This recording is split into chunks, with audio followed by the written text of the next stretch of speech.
The deep crack of the collapsing door split my entire world in two. In that moment, every instinct in me screamed that whatever was coming inside wasn't human.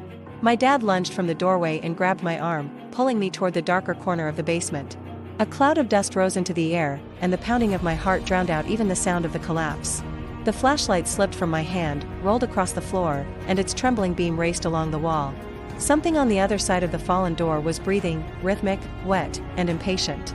My dad pressed on my shoulder and pushed me down behind a low cabinet, whispering, "Don't move," without even parting his lips. The dragging sound that followed the collapse echoed through every crack in the ceiling. The moment I heard it, the fear I had grown used to shattered. This was no longer familiar, it was something foreign and terrifying. The floor trembled, and then a cold shadow stretched out of the darkness, climbing along the wall. A smell like rusted, rotten metal filled my nose. If I hadn't held my breath, I might have retched.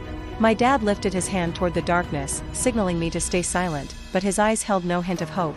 Then, for a single breath, everything went quiet, until I heard a scraping sound, like nails digging into concrete. The shadow suddenly swelled, growing wide enough to swallow the entire stairwell. Something approached with a heavy, wet breath, and even my dad's hand began to shake.